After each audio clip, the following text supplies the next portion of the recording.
एक बार फिर से आप सभी का बहुत बहुत स्वागत है आपके अपने YouTube चैनल अकाउंटेंट प्लेयर में। आज की इस वीडियो में आइए समझते हैं TDS रिटर्न के बारे में।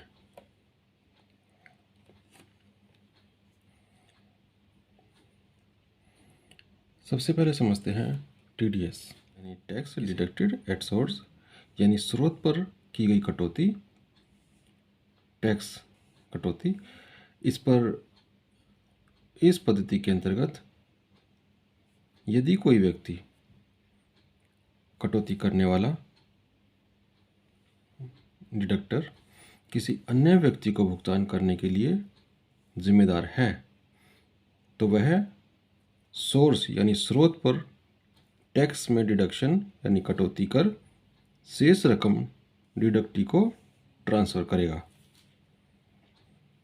काटी गई TDS राशि केंद्रीय सरकार को भेज दी जाएगी, उसके खाते में जमा कर दी जाएगी।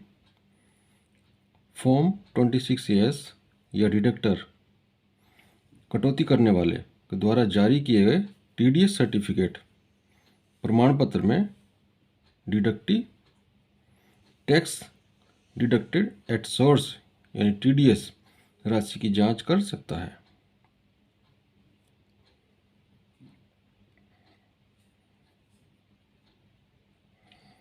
फॉर्म 24Q क्या है? कर्मचारियों को वेतन के रूप में किए गए भुगतान, सैलरी पेमेंट और उन पर काटे गए TDS का विवरण फॉर्म 24Q के माध्यम से इनकम टैक्स विभाग को दिया जाता है। कंपनियों और फर्मों की ओर से हर तिमाही पर इसे जमा कराना होता है।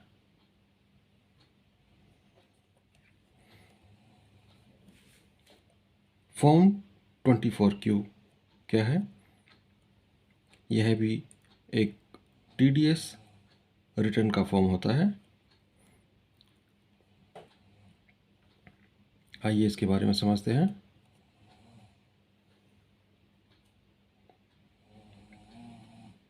भारतीय आयकर अधिनियम 1961 की धारा 192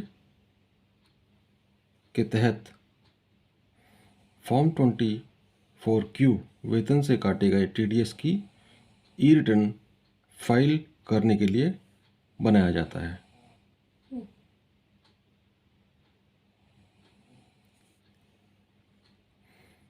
टैक्स काटने वाले के द्वारा हर 3 महीने यानी तिमाही में जमा किया जाता है।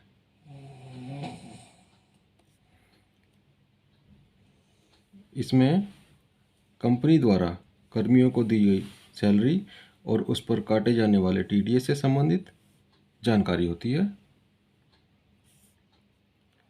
इसमें 2 एग्रीमेंट होते हैं। एग्रीमेंट 1 में टैक्स काटने वाला, टैक्स देने वाला और चालान संबंधी जानकारी होती है, और एग्रीमेंट 2 में टैक्स देने वाले की सैलरी संबंधित जानकारी होती है।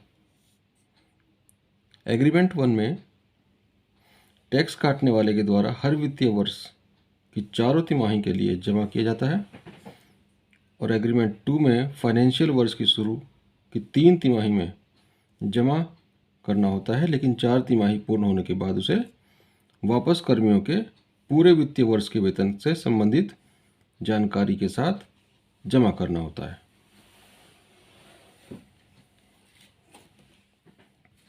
फॉर्म 26Q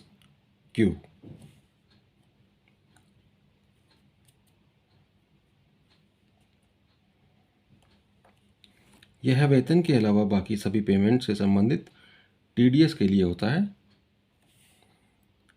इसे टैक्स काटने वाले के द्वारा तिमाही के आधार पर पेश किया जाता है।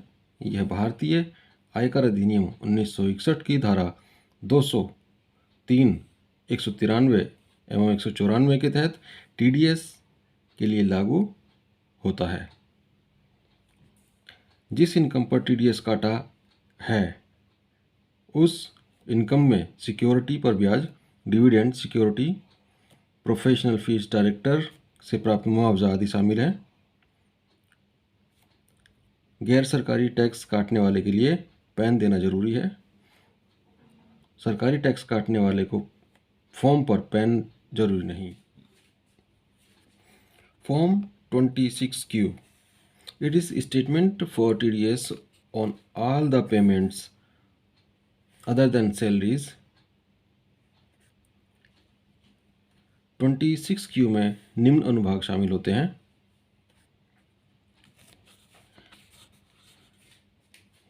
वन 193 प्रतिभूतियों पर ब्याज, 194 लाभांश, 194 प्रतिभूतियों पर ब्याज के अलावा अन्य ब्याज, 194B लॉटरी और वर्ग पहेली से जीती गई रकम, घुड़दौड़ से जीती गई रकम, 194C कॉन्ट्रैक्टर और सब कॉन्ट्रैक्टर को भुगतान, 194DA लाइफ इंश्योरेंस पॉलिसी की maturity amount, 194EE national saving scheme के तहत जमा के संबंध में भुगतान, 194H कमीशन और brokerage, 194I rent on land and building and plant and machinery, 194J payment to professional और टेक्निकल पर्सन, 194N कैश में निश्चित राशि का भुगतान। फॉर्म 27Q, यह विदेशी एवं विदेश में रहने वाले भारतीयों को वेतन के अलावा की गई अन्य पेमेंट के लिए लागू किया गया है। इस फॉर्म को विदेशी एवं विदेशों में रहने वाले भारतीयों को TDS की घोषित करने के लिए भरा जाता है।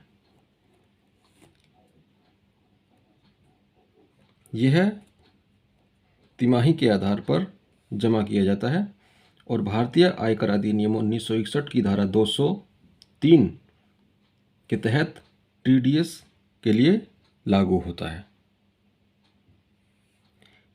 जिस कमाई पर TDS कटौती की जाती है उस कमाई में ब्याज, बोनस, अतिरिक्त कमाई आदि भी शामिल होते हैं। गैर सरकारी टैक्स काटने वाले के लिए पैन प्रस्तुत करना अनिवार्य है। फॉर्म पर पैन जरूरी नहीं है लिखना। फॉर्म 27EQ, यह तिमाही के आधार पर स्टेटमेंट होती है जिसमें TDS से संबंधित सूचना एवं जानकारी भारतीय आयकर अधिनियम 1961 की धारा 206C के तहत दी जाती है। 27EQ फॉर्म को तिमाही के आधार पर जमा करना होता है। इस फॉर्म में 10 जमा करना जरूरी होता है। यह स्टेटमेंट TCS जमा किया हुआ टैक्स को दिखाने के लिए होती है जो टैक्स विक्रेता यानी सेलर द्वारा काटा जाता है। जब ग्राहक कोई भी सामान खरीदता है तो टैक्स विक्रेता द्वारा TDS के माध्यम से टैक्स लिया जाता है। इस टैक्स को विक्रेता द्वारा cash, credit, cheque, demand draft या किसी और माध्यम से लिया जाता है। सरकारी डिडक्टर एवं कलेक्टर के अलावा सभी कॉरपोरेट एवं गैर सरकारी डिडक्टर कटौतीकर्ता को इस टैक्स को प्रस्तुत करना होता है। गैर सरकारी टैक्स काटने वाले के लिए पैन प्रस्तुत करना अनिवार्य है और सरकारी को पैन जरूरी नहीं है। TDS रिटर्न फॉर्म को कैसे डाउनलोड करें? TDS रिटर्न फॉर्म को 4 भागों में बांटा गया है। टैक्स देने वाले को जिस कैटेगरी के तहत TDS रिटर्न फाइल करना होता है उस कैटेगरी को सिलेक्ट करना होता है। टैक्स देने वाला यानी टैक्स पेयर निम्नलिखित तरीके से फॉर्म डाउनलोड कर सकता है। सबसे पहले NSDL की वेबसाइट पर जाने के लिए यहाँ क्लिक करें www.tinsdl.com पर। उसके बाद डाउनलोड के विकल्प पर क्लिक करें एवं ETDS और ETCS के विकल्प को चुनें। फिर क्वार्टर रिटर्न पर क्लिक करें। उसके बाद रेगुलर यानी नियमित के विकल्प को चुनें। उसके बाद एक नया पेज खुलेगा। अपनी आवश्यकता के अनुसार फॉर्म के विकल्प पर क्लिक करके TDS रिटर्न फॉर्म को सेलेक्ट कर सकते हैं और डाउनलोड कर सकते हैं।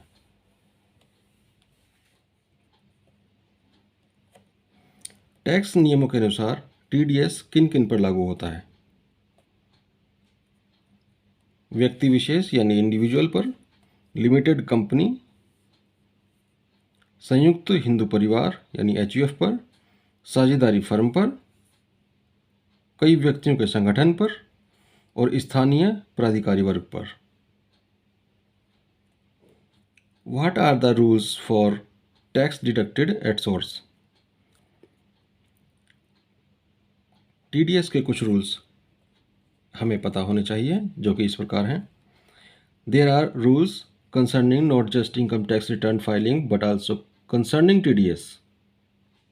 If an individual or organization meets with these rules adequately, they will be able to avoid penalty, fees or interest. The main rules related to TDS are: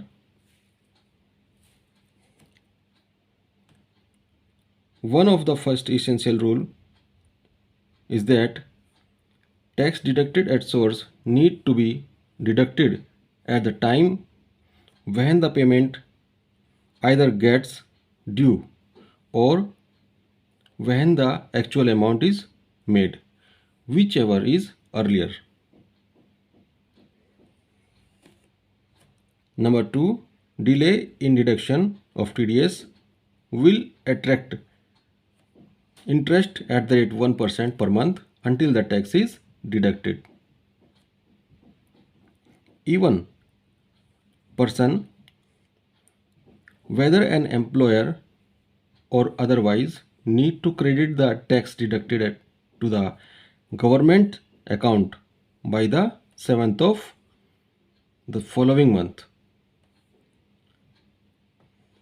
Tax deposit challan. In case of late non-payment of TDS, an interest 1.5% per month will be levied until the tax has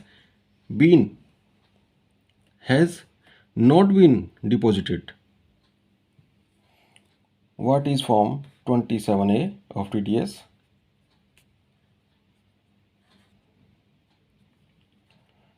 Form 27A is a summary of ETDS /TCS return. Form 24Q, 26Q, 27Q, 27EQ, which contains control, total of amount paid, income tax deducted at source, tax deposit, total challan amount. Challan due date. For non-government deductors, the 7th of next month, except for the month of March, where the due date is the 30th of April. For government deductors, if paid through challan, 7th of next month. If paid through book entry, same day, the day of which TDS was deducted. Return filing due date.